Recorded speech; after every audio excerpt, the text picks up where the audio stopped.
오늘 레위기 19장 말씀은 이제 하나님께서 우리가 계속 언급해 주신 말씀의 그 연장에 서 있습니다.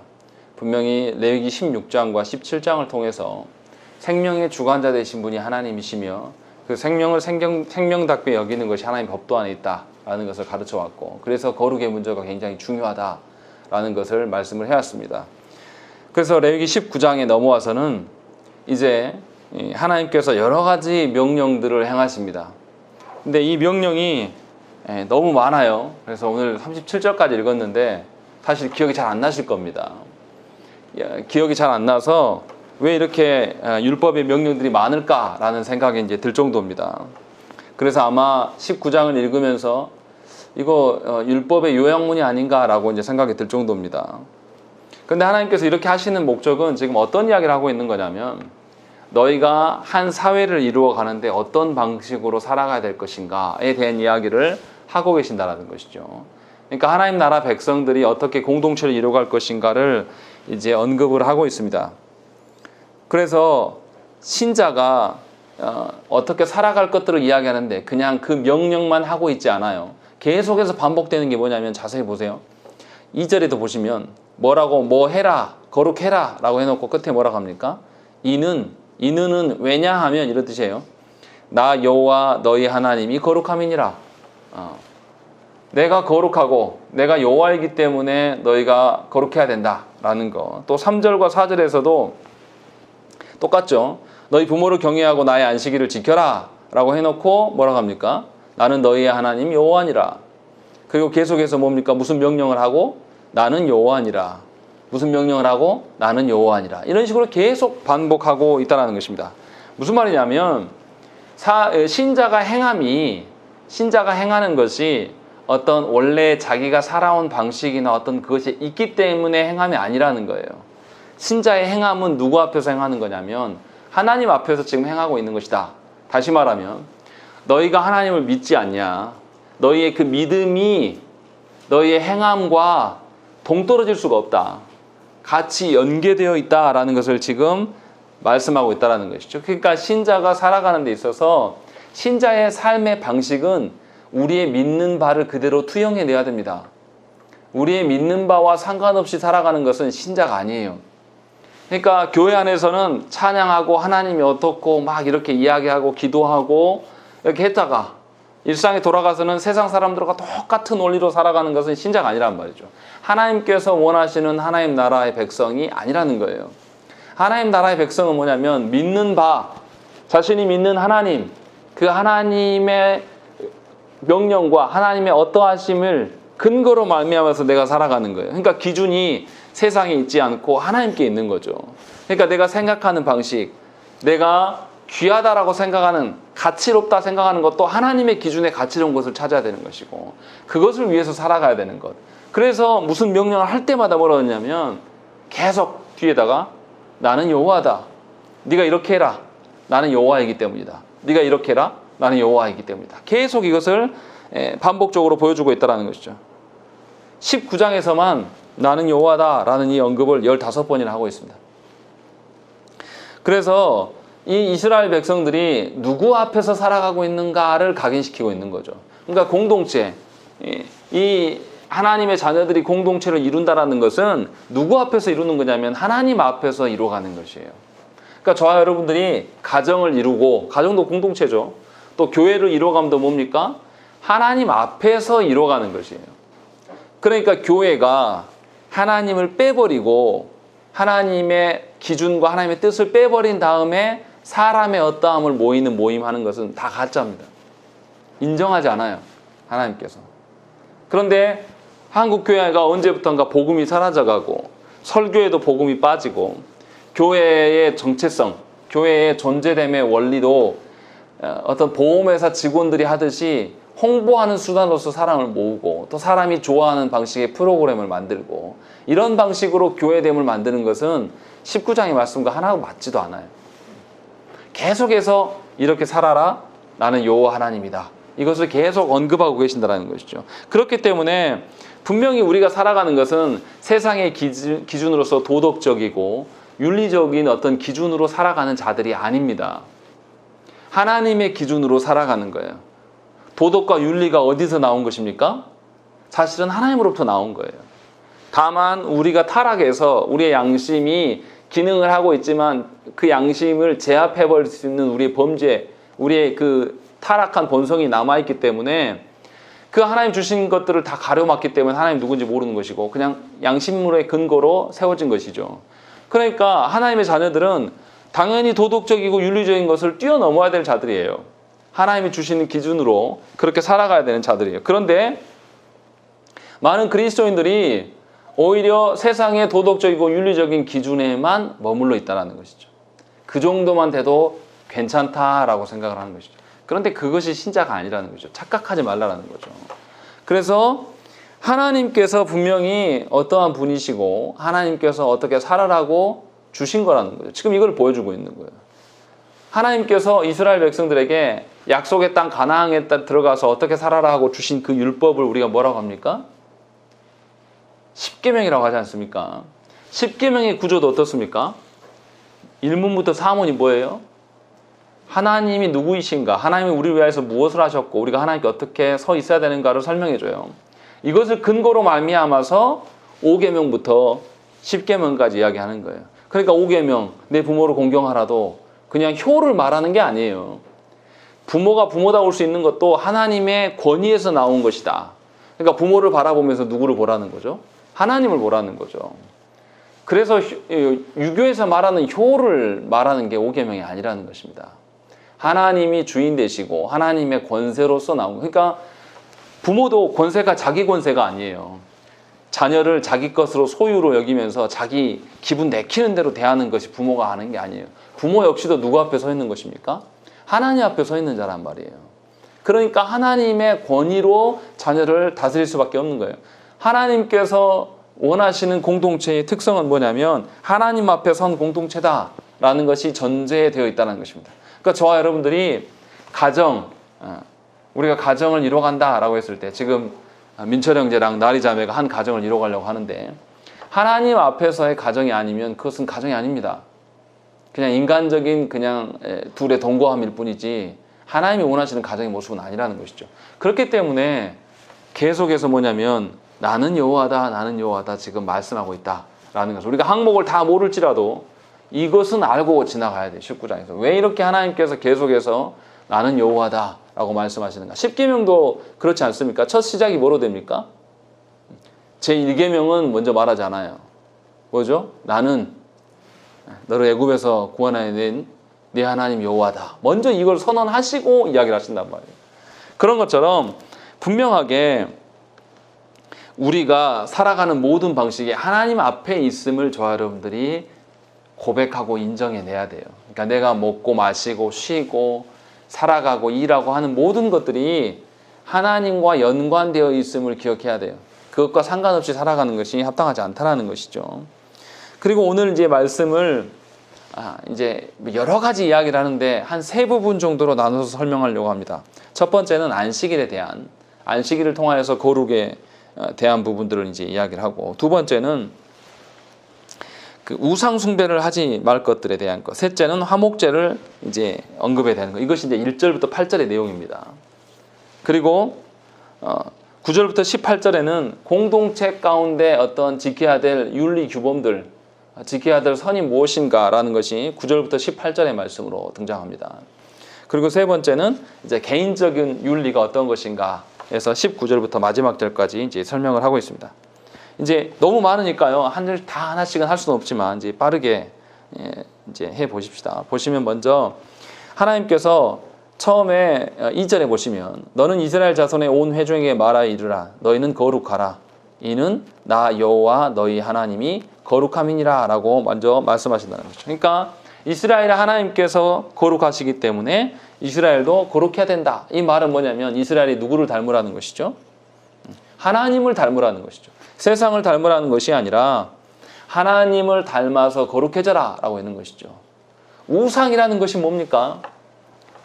우상이 있어요. 우상이 오늘 말씀이 있네요. 4절 보세요. 뭐라고 되어 있습니까? 너희는 헛된 것들에게 향하지 말며 너희를 위하여 신상들을 부어 만들지 말라 라고 되어 있습니다. 우상이 있는 겁니까? 없는 겁니까? 아니면 없었던 건데 있는 겁니까? 없었던 건데 있는 거예요, 우상이. 왜 그렇습니까? 4절 보세요. 누가 만들었습니까? 사람이 만든 거예요, 우상이. 원래 있었던 게 아니라 사람이 없었는데 사람이 부어 만든 것이 우상이란 말이죠. 그러니까 원래 그게 신적 지위에 없었는데 신적 지위로 누가 만들어요? 우리가 만들어요. 왜 우리가 만듭니까? 우리가 원래 누구한테 의존해 있어야 됩니까? 하나님께 의존해 있어야 되는데 하나님 아닌 것들을 탐하기 시작해요. 그러니까 그것이 뭐가 됩니까? 신적 존재가 돼버리는 거예요. 이게 더 쉽게 하면 이런 거죠. 하나님보다 뭐를 더 의지하며 살아갑니까?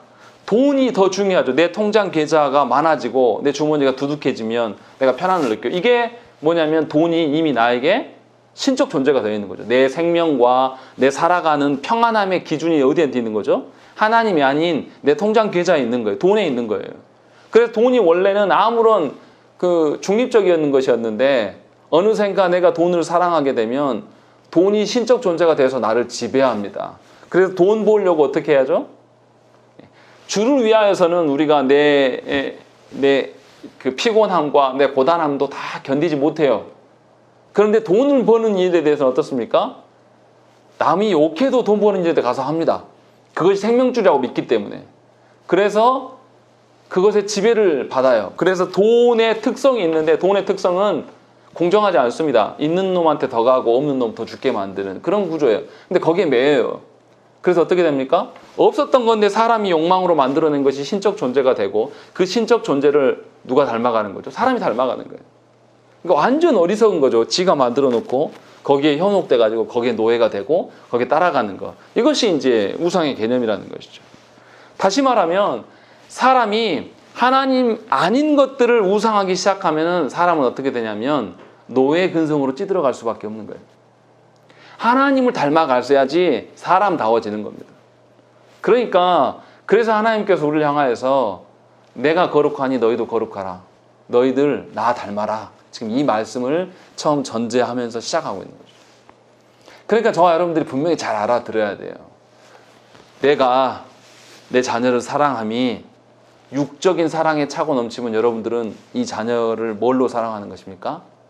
우상으로 사랑하는 거예요. 그래서 우상이 신적 존재가 돼요. 이 자녀가 뭔 일 생길까 봐 조마조마하고 이 자녀가 뭐가 해서 안타까워 막 눈물을 흘리고 하나님을 향해서는 조마조마함이 전혀 없고 눈물도 흘리지 않는데 내가 그러고 있는 거면 여러분들은 자녀를 우상으로 신적 존재로 만들어 놓은 거예요. 그리고 어리석게도 그 자녀의 노예가 되어서 살아갑니다. 그러지 않습니까 우리? 자녀가 여러분들의 뭐 노후를 책임져 줍니까? 뭘 해줍니까? 아무것도 안 해줘요. 저도 자녀지만 저 살기 바빠요. 그런데도 우리는 어떻게 해요? 자녀들이 자기 목숨, 근데 목숨하고 바꿀 것 같습니까? 실제로 바꿔질까요? 그런 상황이 오면 바꾸는 부모가 그렇게 많지 않다고 그래요. 그런 실험에서 드러나는 걸 보면. 무슨 말씀 드리려고 하는 거냐면, 하나님을 닮아가는 것이 얼마나 중요하고 사람다워지고 공동체를 이루어가는 데 있어서 얼마나 중요한 것인가. 지금 그 이야기를 하나님 첫 번에 하신다는 거죠. 이게 가볍게 들으실 문제가 아니라 이것이 전제되지 않으면 그 다음의 것을 할 수가 없어요. 그래서 그 다음에 3절에 뭐라고 합니까? 부모를 경외해라 라고 이야기를 합니다. 아까도 말씀드렸지만 부모를 경외하는 것은 하나님의 권위를 부모를 통해서 간접 경험하는 것이에요. 보이지 않는 하나님이기 때문에 부모를 통해서 하나님의 사랑 비슷한 것을 부모한테 경험하게 되는. 근데 부모가 하나님의 사랑을 몰라요. 육적인 사랑만 안단 말이에요. 그러면 이 자녀는 하나님의 사랑을 가정 안에서 볼 수가 없습니다. 그래서 하나님께서 부모된 자들에게 뭐냐면 나를 닮아서 하나님의 거룩으로 가정을 세워가라 라고 말씀하시는 것이죠. 그러니까 자녀에게 어떤 사랑을 주셔야 되냐면 하나님의 사랑을 주시려고 애를 써야 돼요. 부모의 그 권세가 하나님으로부터 온 것을 보이라는 거죠. 또 자녀들도 그래서 부모를 경외하는 거예요. 그러니까 그런 방식으로 하나님의 이루심을 가정 안에서 이루어가라고 분명하게 말씀하고 있다는 것이죠. 그러니까 그 점을 우리가 명확하게 알아야 돼요. 내가 부모다울 수 있는 것이 하나님의 권세에서 나온 것이다. 그러니까 내가 하나님을 모르면 자녀를 양육할 수가 없는 것이죠. 그리고 자녀들이 이 생명이 자랄 수 있는 터전이 되면 가정이라는 것이죠. 그러니까 가정이 하나님 나라가 되지 않으면 여러분의 자녀를 뭘로 키우냐면 육적인 질서로 키워나가는 거예요. 그러니까 자녀들이 육적인 질서는 매우 능통해요. 그래서 머리가 커지고 점점 커가면 이 자녀가 육적인 질서로 살았는지 아니면 하나님의 질서로 살았는지가 여실히 드러나는 거죠. 이 자녀가 덩치가 커지고 자기의 주권이 세워지면 어떻게 됩니까? 하나님의 질서로 사는 사람들은 시키지 않아도 하나님께 나아와요. 그런데 지 힘이 커지면 육적인 질서로 살았던 자녀들은 어떻게 해도 교회 나오지 않습니다. 다른 것은 다 해도 절대 못하겠다고 이야기를 해요. 그게 뭡니까? 육적 질서로 자녀를 키운 거예요. 그것은 하나님의 권세를 주신 게 아닙니다. 그래서 분명하게 하나님께서 각 사람은 부모를 경외해라. 그리고 나서 나는 너희의 하나님 여호와다. 네 부모의 권세가 하나님으로부터 온다 라고 분명히 밝히고 있다는 것이죠. 그리고 또 안식일에 대한 규범도 언급을 하고 있습니다. 성경에서 안식일에 대한 언급들이 굉장히 많이 나와요. 출애굽기에서 15번, 레위기에서 24번, 민수기에서 3번, 신명기에서 3번씩 등장합니다.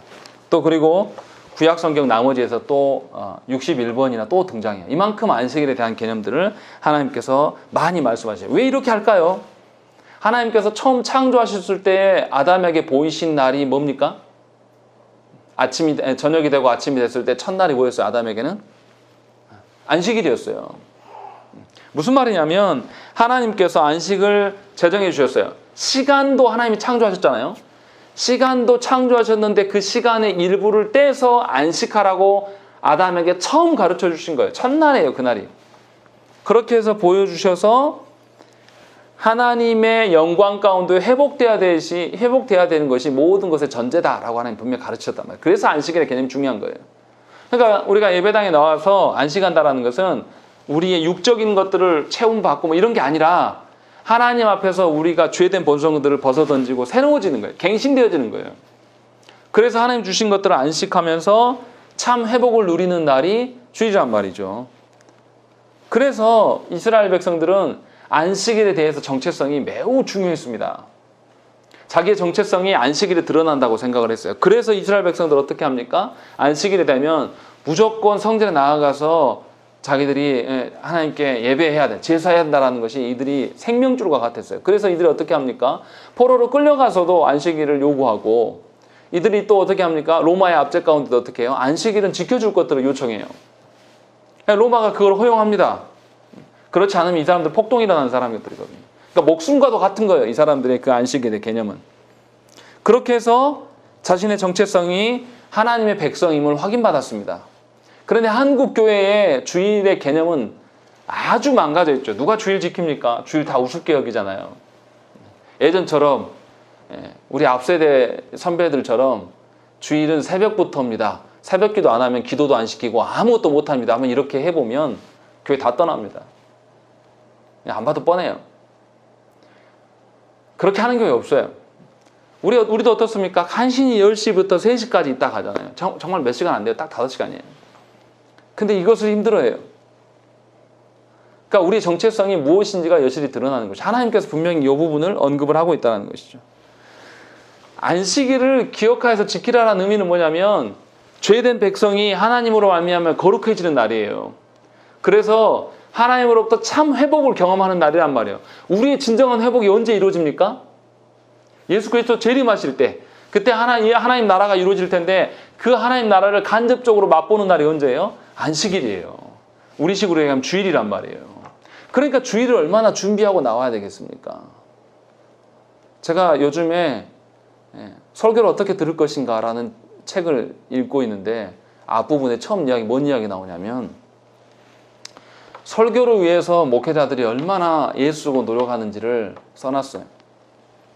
월요일부터 계속 다음 주 설교 고민하고 최소한 설교 준비할 때 20시간 이상씩 걸리고 너무나 고된 것들을 기록을 해놨어요. 그리고 나서 저자가 뭐라 그러냐면 성도들은 도대체 뭘 준비하는가? 성도된 여러분들은 설교를 잘 듣기 위해서 뭘 준비하냐? 라고 반 페이지 넘게 계속 지적합니다. 나는 설교를 잘 듣기 위해서 준비한 성도를 본 적이 없다 라고 이야기하면서 써놓은 글을 봤어요. 제가 목사라서 이 말을 드리는 게 아니에요. 정말 우리가 그렇다는 거죠. 충격적이에요. 하나님 앞에서 안식을 취하기 위하여서 어떻게 잘 취할 수 있을 것인가 나를 돌아보면서 나를 준비하는 사람이 너무도 없는 거예요. 그 점을 하나님께서 이야기하시면서 안식일, 그러니까 하나님 앞에서 너의 시간적인 정체성이 뭐냐라는 것을 분명하게 이야기를 하고 계신다는 것을 저와 여러분들 명심해야 한다는 것이죠. 그리고 나서 3절에 보시면 4절에 보시면 우상 숭배하지 말라라고 이야기를 합니다. 우상 숭배는 아까 이야기한 것처럼 사람이 만들어낸 거예요. 자신이 무언가 이루기 위하여서 열심 내는 거, 무언가 자신이 이루기 위하여서 목표를 세우는 거, 자신의 집념, 자신의 열정까지도 우상일 수가 있습니다. 잘 생각을 하셔야 돼요. 어떤 분들은 열정이 믿음보다 더 좋은 것처럼 설명을 합니다. 그러나 여러분들의 과도한 열정은 그게 바로 우상입니다. 자녀를 잘 되기 위해서 과도하게 집착하는 거 우상이에요. 무엇인가 목표를 세우고 그 목표를 이루기 위해서 나는, 제가 어떤 청년한테 들었어요. 몇 살 될 때까지 10억을 모으는 게 목적이다. 그 친구 그리스도인이에요. 기가 막히더라고요. 그래서 제가 물어봤어요. 10억 모으면 뭐 할래? 그 다음 대답 못 하더라고요. 그때 가서 생각하겠다고. 이게 무슨 성도입니까? 그 10억 모으려고요. 정말 열심히는 살아요. 정말 제가 봐도 저보다 나이 어린데 존경이 갑니다. 그 점은. 근데 그거 모아서 뭐 하겠습니까? 우상이에요. 하나님께서 그래서 우상을 조심할 것들 분명하게, 그러니까 저와 여러분들이 인생을 살아가면서 뭔가 이루고자 하는 욕망이 있을 거예요. 저도 마찬가지예요. 저 목사로서 이루고자 하는 욕망이 뭐겠습니까? 어느 정도 규모 있는 교회를 꿈꾼다라고 생각하실지 모르겠어요. 그런 마음으로 제가 여기 서 있으면 제가 3년 동안에 이렇게 안 살았죠. 이렇게 설교 준비도 안 합니다. 쉽고 짧고 열심히 기도할 수 있는 분위기 음악 틀어놓고 그렇게 해요. 그럼 사람 오거든요. 그리고 사람들 만나려고 우리 교회 막 프로그램 하고 막 밖에 나가서 꿍짝꿍짝하고 할 수 있어요. 근데 왜 그렇게 하지 않습니까? 그것에 욕망의 노예가 돼버려요. 목사님들 중에 그런 분들이 너무 많아요. 그러니까 교회가 제대로 안 서고 말씀이 안 서지는 거죠. 사람들한테 보이고 사람들한테 인정받고 싶어서 처음에 출발을 그렇게 해버리면 그 이루지 못한 그 고달픔과 애달픔 때문에 목회를 해가면 갈수록 점점 메말라져 가고 나중에는 부패합니다. 설 수가 없어요. 그래서 끝까지 안 좋은 거예요. 저도 장담할 수는 없지만 그 욕망들을 저와 여러분들이 버리셔야 돼요. 하나님 지금 그 말씀 하시는 거예요. 10계명의 순서도 딱 그러지 않습니까? 하나님께서 너는 나 외에 다른 우상을 새게 만들지 말라라고 분명히 말씀하세요. 지금 10계명과 동일한 방식으로 지금 이야기를 하고 있는 겁니다. 그리고 나서 이제 5절부터 8절까지 앞에서 언급한 것보다 더 많은 이야기를 뭔 이야기하면 화목제물에 대한 이야기를 하고 있습니다. 화목제물을 이야기를 하는데 왜 화목제물에 대한 이야기를 이렇게 많이 할까요? 이상하죠. 분명히 안식일을 지키고 우상을 섬기지 말라, 이건 이해가 돼요. 이게 무슨 말인지 나을 것 같아요. 그런데 왜 화목제물에 대해서 이렇게 많이 할애하고 있을까요? 화목제물이 어떤 것인가를 먼저 생각을 해봐야 돼요. 화목제물에 대해서 거기도 나와 있습니다. 뭐라 나오냐면 화목제물 드리느냐, 우리가 제사자가 제물을 들고 가서 함께 먹을 수 있는 그 제물이 뭡니까? 화목제예요. 화목제란 말이죠. 그런데 화목제물은 며칠까지 먹을 수 있습니까? 이틀까지밖에 못 먹습니다. 3일째 되면 하나님 폐기하라 그래요. 근데 보세요. 제가 아무개 집에 놀러 갔어요. 근데 고기를 내와요. 근데 그게 화목제물에서 나온 고기인데 아깝다고 3일째 되는 날 내놨어요. 그럼 이것이 3일째인지 이틀째인지 누구만 합니까? 자기 내놓은 나와 제사장밖에 모른단 말이에요. 은밀하게 감출 수 있는 먹는 문제란 말이에요. 근데 그것까지도 하나님께서 뭐 합니까? 제대로 지키라고 하는 거예요. 무슨 말씀이냐면 하나님 앞에서 은밀하게 행할 수 있는 모든 것까지라도 하나님의 규례대로 해라, 지금 이 말씀을 하고 있는 거예요. 그러니까 하나님 앞에 무엇인가 나아갈 때에 우리가 하나님께 드림에 있어서 생각을 해보세요. 여러분들이 어떤 마음으로 하나님께 헌금하고 어떤 마음으로 예배 드리러 나오는지, 어떤 마음으로 교회 와서 봉사하는지 아무도 몰라요. 누구만 합니까? 하나님만 아셔요. 근데 그 은밀한 부분까지도 하나님께서 어떻게 하라냐면 규례대로 해라 라고 분명하게 말씀하고 있다는 것이죠. 그래서 하나님께서 신자의 살아감의 모든 은밀한 영역까지도 신자의 정체성과 하나님 아닌 것들에 대해서 조심할 것과 신자의 아주 사소한 그 은밀한 영역까지도 하나님 앞에서 행하라는 것이에요. 그래서 우리가 앞서서 지난주에 거룩한 성생활에 대해서 제가 설교했지 않습니까? 하나님이 성생활까지 관여하세요. 성생활까지 관여한다는 것은 두 사람만의 은밀한 영역까지도 하나님 보시기에 합당한 방식으로 행하라는 거예요. 그러니까 사실은 뭐 이게 웃기는 이야기일 수도 있지만 성행위 하기 전에 어떻게 하냐면 하나님 앞에서 기도하고 하나님이 주신 자녀다라고 할 수 있으면 더 아름다운 것이죠. 저희가 희연이를 가지려고 할 때 그렇게 했어요.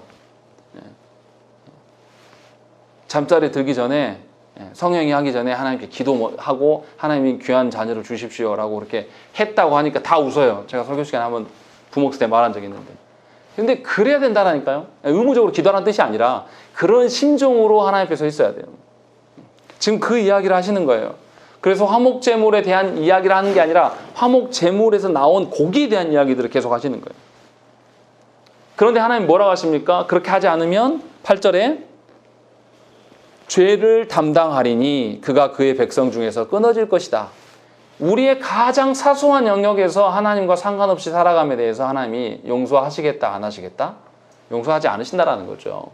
그러니까 아무리 우리가 11조를 하고 아무리 하나님께 헌금을 하고 우리가 아무리 하나님께 예배를 드리고 기도 생활하고 뭐 난리를 쳐도 정말 그 마음 중심 안에 정직하게 하나님께 나오지 않고 앞서서 말한 것처럼 내 목표와 내 어떤 이루고자 하는 그 열망에 사로잡혀서 열정에 사로잡혀서 나와서 하는 행위는 하나님이 하나도 좋아하시지 않는다는 거죠. 그런 점을 지금 설명하고 있는 거예요.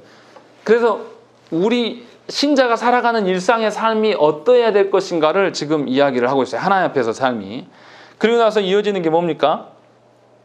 9절부터 18절에 이제 공동체의 어떠함을 이야기를 합니다. 여기서도 재밌는 게 참 많아요. 이스라엘 공동체에 대해서 처음에 언급하는 게 뭡니까? 9절부터 10절까지의 말씀 한번 읽어보시겠습니다. 읽겠습니다. 시작. 너희가 너희의 땅에서 곡식을 거둘 때에 너는 한 모퉁이까지 다 거두지 말고 내 떨어진 이삭도 줍지 말며 내 포도원의 열매를 다 따지 말며 내 포도원에 떨어진 열매도 줍지 말고 가난한 사람과 거류민을 위하여 버려두라. 나는 너희의 하나님 여호와이다. 예, 공동체를 위한 규례를 정할 때 제일 먼저 무슨 이야기하면 약자들을 위해서 이야기합니다. 약자 중심의 공동체가 되라. 지금 그 이야기를 하고 있는 거예요. 힘 있는 자, 기득권자 앞에서 나서서 말하는 자의 공동체가 되지 말고 약자들을 위한 공동체가 돼야 될 것을 이야기를 해요. 하나님이 말하시는 공동체의 원리를 처음 이야기할 때 뭐냐면 약자들을 위한 것을 먼저 언급하시는 것을 저와 여러분들이 아셔야 돼요. 기득권자들, 힘 있는 자들을 위한 그런 공동체가 되면 안 돼요. 교회 안에서 직분자들만 나서서 말하고 직분자가 결정한 대로, 당회가 결정한 대로 모든 교회가 흘러가는 그런 교회가 되면 안 된단 말이에요. 당회가 성경적인 입장을 바르게 제시하고 온 성도가 그것을 수긍하고 함께 갈 수 있는 공동체가 되도록 교회가 서 있어야 한단 말이에요. 가정도 마찬가지예요. 가정에서 갑이 누굽니까? 부모거든요. 근데 부모가 자기 기분 내키는 대로 이렇게 해나가면 다 죽어요. 지금 그래서 하나님께서 약자에 대한 이야기를 먼저 언급하시는 거예요. 굉장히 우리가 뼈 아프게 들어야 됩니다. 과연 우리가 속해 있는 가정, 과연 우리가 속해 있는 교회가, 저도 이 말씀을 읽으면서 늘 염려돼요. 이것이 깨어지면 어떻게 될까? 우리 사회는 이미 깨져 있습니다. 기득권들을 위한 사회예요. 근데 거기서 뭐라고 합니까? 특이한 점이 있어요. 우리 다 아는 내용이지 않습니까? 곡식을 거둘 때에 남겨두라라고 이야기를 해요. 따지 말고 심지어 버려두라라고 이야기해요. 버려두란 말이 뭡니까? 거기에 마음을 두라고 두지 말라고요. 아예 두지 말라는 거예요. 버린 거다라고 생각하라는 거죠. 근데 이상하지 않습니까? 약자들을 위한 거라면 어떻게 하면 더 좋아요? 따서 갖다 주면 좋죠. 근데 왜 이렇게 할까요? 하나님께서 왜 따서 갖다 주지 말고 놔두라고 그러죠? 따서 갖다 주면요 가불관계가 생깁니다. 준 사람은 갑이 되고 받은 사람은 뭐가 됩니까? 을이 돼요. 그 사람한테 미안하게 돼요. 근데 하나님 이걸 막으시는 거예요. 그리고 약한 자들에게도 어떤 기쁨을 주시려고 하는 거죠? 수학의 기쁨을 주시는 거예요. 이것이 어디서부터 왔다? 사람에게서 온 것이 아니라 누구로부터 온 것이다. 하나님에게서 온 것이라는 것을 이 약자들에게도 경험케 하시기 위해서 따지 말라라는 거예요. 그러니까 우리가 잘 생각해야 돼요. 교회가 뭔가 구제한답시고 그런 방식으로 하는 사람도 있어요. 구제한다고. 저도 그런 교회 있어봐서 아는데 여기다가 쌀 뭐 몇십 포대 세워놓고 성도 한 명씩 불러가지고 목사가 막 나눠주고 있어요. 이게 뭔 짓입니까 이게. 창피한 줄 알아야죠 교회가. 와서 사진 다 찍고 우리 교회 이렇게 합니다 홈페이지에다 올리고 그 사람 얼굴은 뭐가 돼요 받아간 사람들은. 이런 방식으로 교회가 해요. 좀 감췄으면 좋겠어요. 자기 교회가 몇 개 교회에 후원한다고 주보에 다 내고 밖에다가 다 포스터에다 써가 붙이고 이게 뭔 짓이에요. 분명히 하나님께서 그렇게 하지 말라라고 이야기하시는 거예요. 그래서 뭐냐면 버려두라라고 이야기를 하시는 거예요. 그러니까 저와 여러분들이 분명하게 누구를 돕는 것에 있어서 중요한 것은 그 영혼이 하나님을 사랑할 수 있게끔 만들어주는 거예요. 나는 없어지고 도와주는 우리는 없어지고 하나님만 바라볼 수 있도록 절대 나에게 고맙다는 말을 우리가 안 들어야 될 수 있도록 노력하면서 약자들을 돌봐야 되는 것이죠. 그런 의미가 이제 들어있는 것이고 또 도둑질하지 말 것, 또 남에게 피해를 주지 말 것들에 대한 이야기가 11절부터 18절까지 말씀이 계속되어 있습니다. 하나님의 이름으로 거짓 맹세해서 뭔가를 착취하려고 하지 마라. 속이지 말라. 억압하지 마라. 또 저주하지 말라. 또 재판할 때 불의하게 재판하지 말라. 모든 사람들이 하나님 앞에서 공의롭게 재판받을 수 있도록 만들어라. 그리고 네 형제를 미워하지 말고 원수를 갚지 말라라는 이야기들을 계속해서 하고 있는 것이죠. 하나님이 지금 이웃들과 사람들과의 관계 속에서 하나님이 보실 때 합법적인 일들을 우리가 행해야 돼요. 우리나라 법질서가 이러기 때문에. 우리나라 법질서는 고칠 수 있을까요? 없을까요?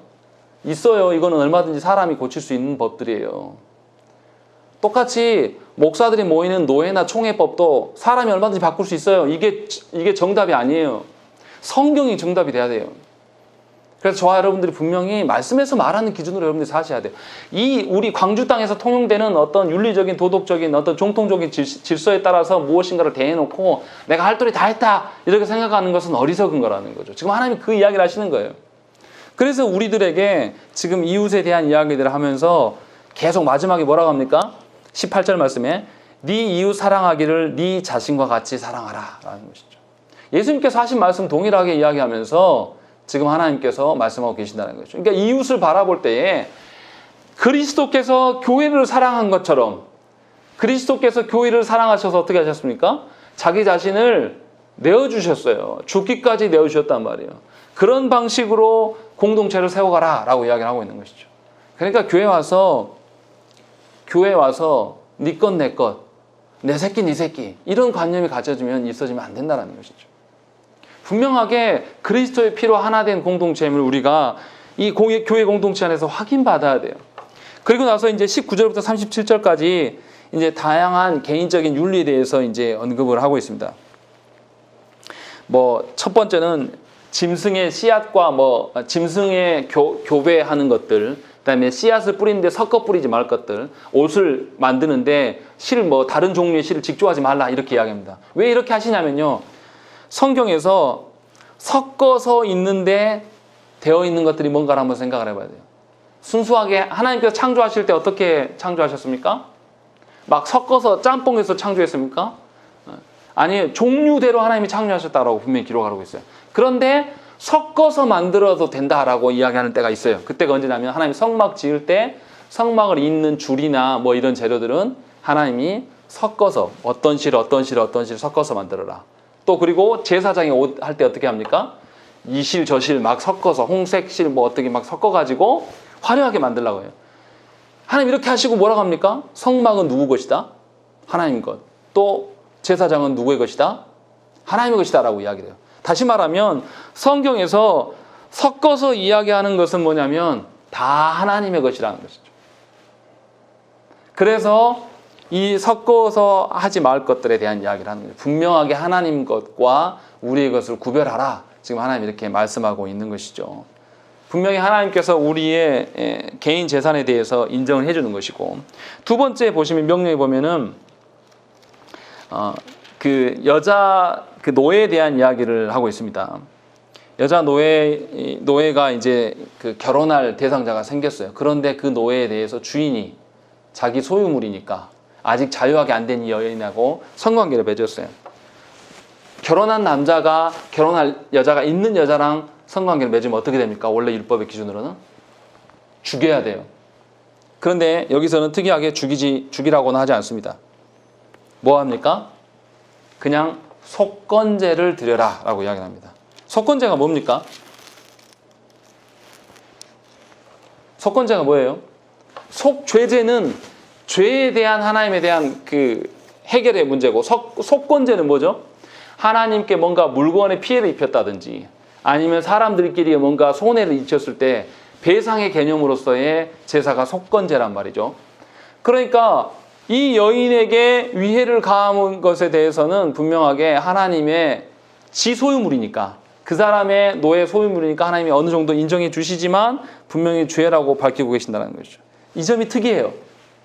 그러니까 하나님께서 각자의 사유재산을 인정해 주시는 부분이 있어요. 노예 제도로 인정해 주시는 뜻은 아니에요. 오해하시면 안 됩니다. 사람이 악해서 이미 이스라엘 시대 가운데 노예 제도가 있기 때문에 하나님이 허용해 주신 부분인 것 뿐이지, 그런 관계로 지금 설명하고 있는 것이죠.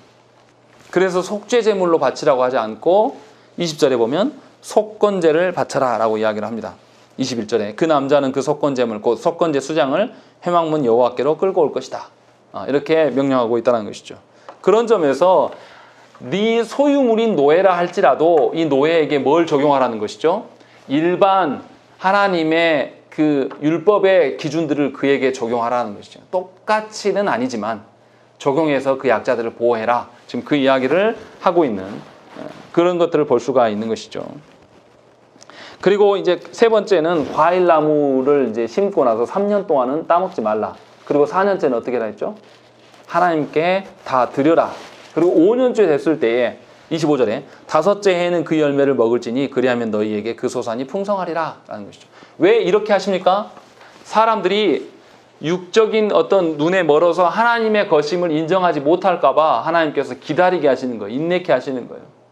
그래서 1, 2, 3년, 3년 동안은 어떻게 하냐면 이 나무가 충분하게 자랄 수 있도록 성숙한 나무가 될 수 있도록 기다려주는 것이고, 거기에서 온전한 성숙함이 되었을 때에 첫 열매, 정말 열매다운 열매가 드러날 때 먼저 하나님께 드리고 그 다음 연도에 사람이 취할 것을 이야기합니다. 그러니까 철저하게 누구 것이라는 것이죠?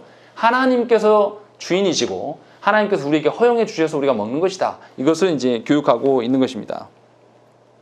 그리고 네 번째는 이방인들의 풍습을 따르지 말라라고 이야기를 합니다.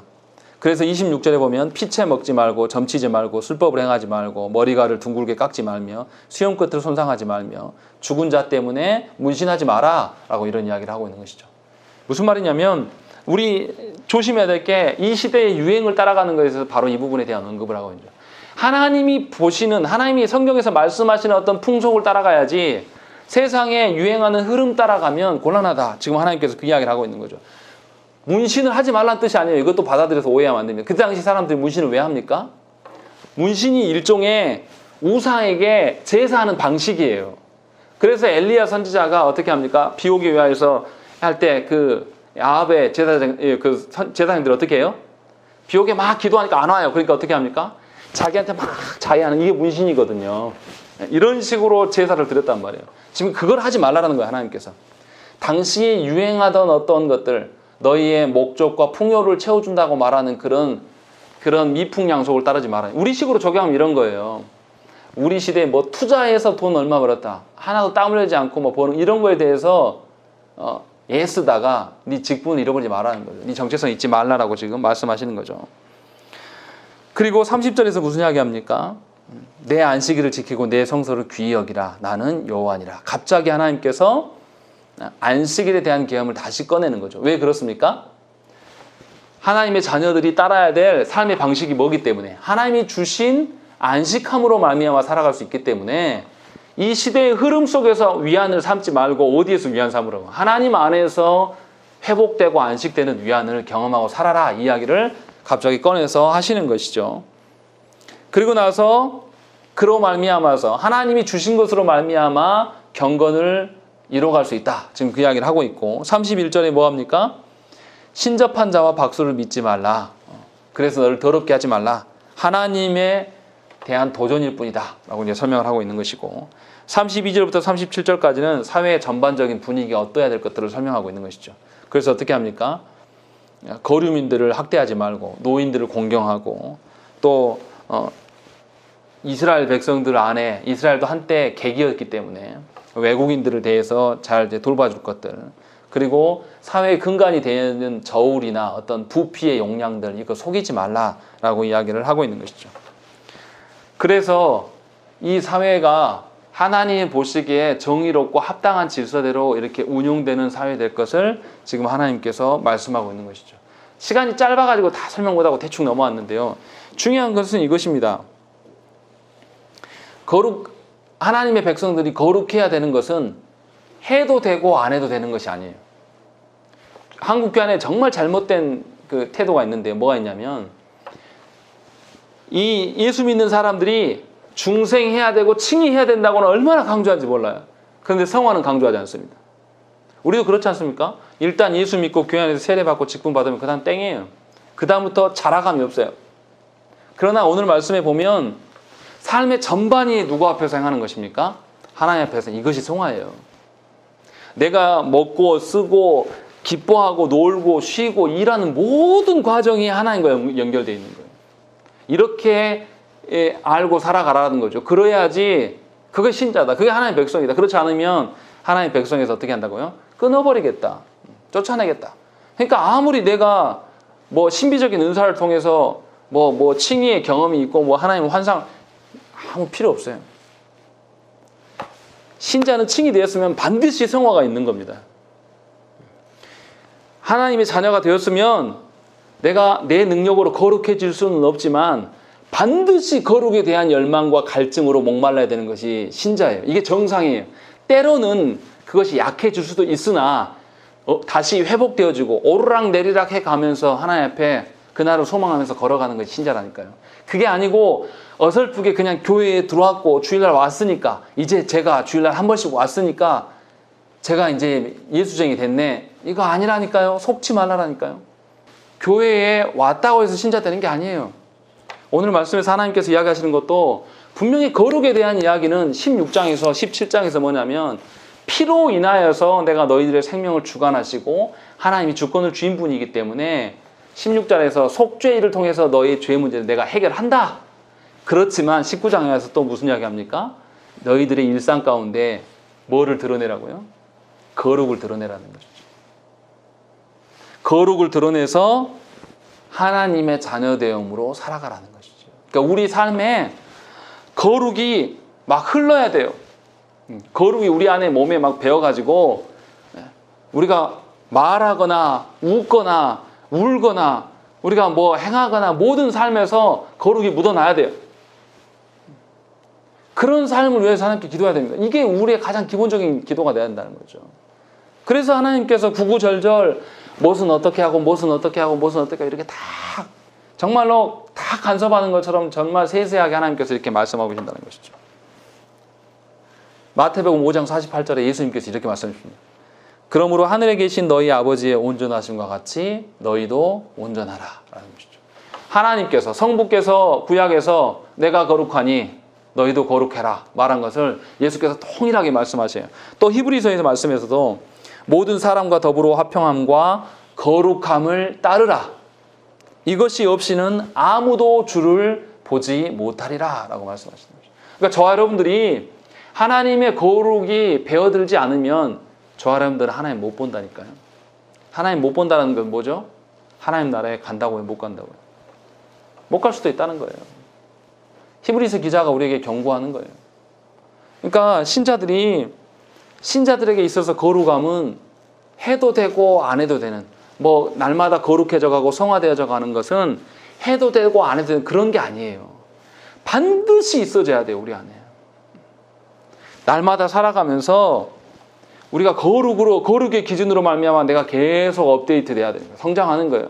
그러면 세상의 윤리적이고 도덕적인 기준들, 이것들을 노력하지 않아도 지킬 수 있습니다. 하나님의 기준이 더 엄밀하거든요. 그러니까 우리가 사람들 앞에서 내 자식 자랑할 것이 아니라 하나님 앞에서 거룩해지려고 애를 쓰면 세상이 알아보게 돼 있습니다. 모든 세상의 존재들은 하나님의 피조물이기 때문에 하나님의 어떠하심이 드러나는 곳에 반응할 수 있어요. 그들이 다 구원받는 뜻이 아니라 하나님의 어떠하심의 그 찬란한 빛과 영광이 드러나면 세상 사람들은 알아차릴 수밖에 없어요. 그런 특권을 우리에게 주셨단 말이에요. 세상 사람들은 그렇게 못해요. 거룩에 대한 것들 아예 개념도 없고 할 수 없습니다. 그러나 하나님께서 저와 여러분들에게는 이미 그것을 권한으로 주셨단 말이에요. 권세로 주셨어요. 이것을 부리고 활용하십시오. 이것을 활용하지 않으니까 세상이 부러워 보이고 세상처럼 되고 싶고 왜 우리 교회는 이렇게 조그마할까? 큰 교회 돼야 될 텐데 이런 생각을 하고 이런 기도를 하는 거예요. 분명히 저와 여러분들은 거룩해져 가셔야 됩니다. 그런 것들이 여러분 안에 늘 일어나야 돼요. 얼마나 재밌겠습니까? 우리 준호가 말하기 시작하는데 거룩부터 말한다고 생각을 해보세요. 우리 희연이, 규현이가 어린 거지 준호한테 가르치면서 야, 너 거룩해져야 돼 라고 하면서 가르친다고 생각을 해보세요. 저 여러분들 그걸 보고 사셔야 돼요. 그게 일상이 돼야 된다는 것이죠. 그런 가정과 그런 교회 되기 위해서 하나님께 구하십시오. 그것이 저와 여러분들이 사는 길이고 하나님 앞에서 살아가는 길입니다. 우리 함께 기도하겠습니다.